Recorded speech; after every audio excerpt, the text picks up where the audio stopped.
देखिए पीएमटी 2015 का क्वेश्चन है। क्वेश्चन को ध्यान से सुनिएगा।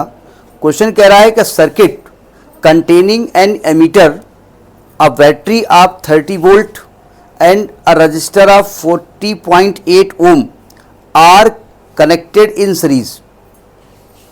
अब पहले दिया है तो देख लेते हैं। एक एमीटर है, पहले एमीटर के बारे में बात कर लेते हैं, है ना। तो एक एमीटर बना देते हैं, ये एक एमीटर बना देते हैं। दिख रहा ना एमीटर, कुछ ज़्यादा बड़ा एमीटर है, जानबूझ के बनाया हमने। एक एमीटर है और एक रेजिस्टेंस कितना है आपका, कहाँ गया, 40.8 ओम, 40.8 ओम। ये एक रजिस्टर है 40.8 ओम, और एक बैटरी है जो 30 वोल्ट की है।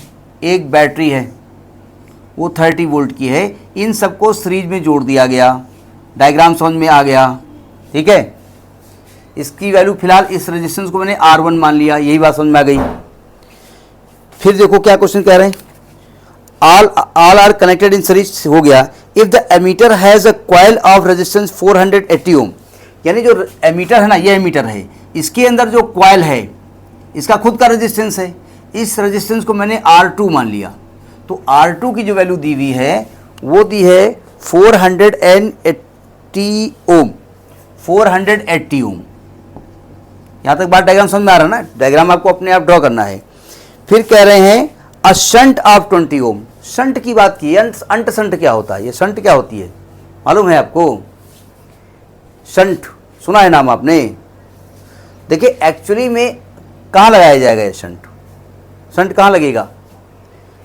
किसी भी एमीटर हो चाहे वोल्ट मीटर हो, इलेक्ट्रॉनिक इक्विपमेंट को बचाने के लिए हम चाहते हैं पूरी करंट इसके अंदर से न जाए, हम इसके पैरेलल में एक बाहर एक शंट लगा देते हैं। इसी को शंट कहा जाता है।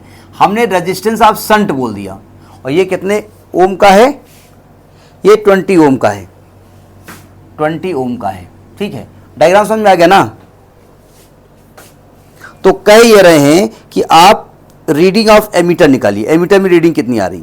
अच्छा ये बताओ, अगर पूरे सर्किट का रेजिस्टेंस हम निकाल लें, ऐसे इसको R3 मान लो, ज़्यादा ठीक रहेगा। ये शंट है RS, लेकिन मैं R3 मान लेता हूँ। अगर पूरे सर्किट का रेजिस्टेंस निकाल लें, ठीक है, और पूरे सर्किट का वोल्टेज आपको मालूम है, तो V बराबर IR से क्या करंट निकाल लेंगे हम? तो निकालो रेजिस्टेंस। आपको मालूम है ये दोनों पैरेलल में है, एमीटर और ये शंट। तो आप कहेंगे कि R2 और R3 का जो इक्विवेलेंट है उसको मैं R4 मान लेता हूं। तो यानी ये आएगा 1/R4 is equal to 1/R2 plus 1/R3, यानी 1/480 प्लस 1/20। एलसीएम लेंगे हम जानबूझकर 480 इंटू 20, तो आएगा 480 प्लस 20, यानी ये आएगी वैल्यू 500/480 इंटू 20। समझ में आई बात नहीं आई?